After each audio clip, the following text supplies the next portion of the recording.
scale, is that even possible? Like $1 million Bitcoin, and over what duration? How do you see something like that projected? Okay, so let's go back to my framework, network adoption. Mm-hmm. That chart that I put on Twitter many times about the adoption suggests we go from 150 million users to 1 billion users by 2024. Okay. We'll be at $1 million in Bitcoin, no question. So you just man, that's not a stretch, you know? No, it's not really. When you think it in those terms, if I said, oh, the Apple phone, there's 150 million users, going to be 1 billion users, is the Apple share price going to go up a lot? Yeah. Will it go up 10x from here? 20x? Yeah. I mean, it's not a big stretch. People just forget because they all get trapped in these narratives. It's money. It's this new thing. It's not based on anything. Just forget it. Are people using it, and how many people? Raoul, what do you think is probable that a central bank will quietly try and become the largest holder of BTC as a hedge against the failure of their policies? Sovereign wealth funds in the space. Mm-hmm. They haven't made a big play because the space is not deep or liquid enough yet, but they're coming. And it's the ones with the big dollar reserves, the Singapores, the Middle East, stuff like that. So it is coming. So are the central banks going to do it? Who knows?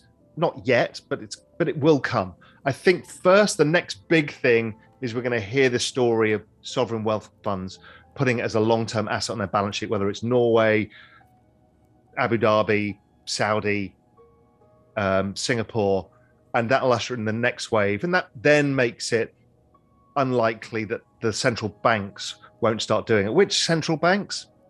Who the hell knows? But somebody like South Africa could really do with this because of the volatility of being part of the dollar cycle. Mm-hmm. It's a bit of a pain in the ass for them.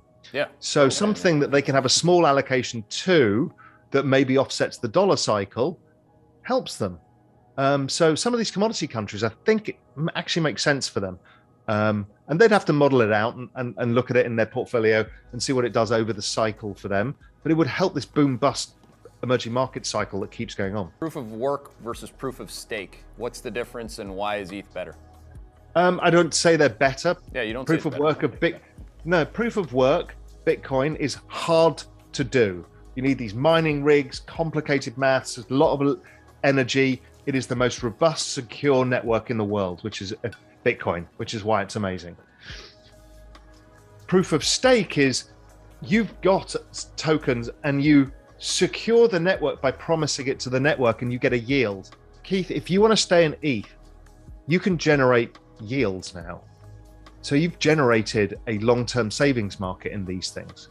So as you're seeing, a lot of the art market is now being priced in ETH. There's a ton of stuff on the internet being priced in ETH. Yeah. So you can hold ETH savings and have pretty much a risk-free return by staking. So staking allows it to be faster and kind of adds a bit of flexibility to it. And again, people don't want Bitcoin to be faster or more flexible. They just want it to be perfect as it is, which is incredibly secure, highly distributed network. But for Ethereum, I think it's a game changer because it means that at the end of the cycle, I'll probably keep just some ETH as ETH. Yeah. Because if I'm getting paid a 10, 15% yield on it, and I know that in due course the cycle will pick up again, so over 2 or 3 years, a bear market, bit of a sideways market, I've picked up another 30, 40%.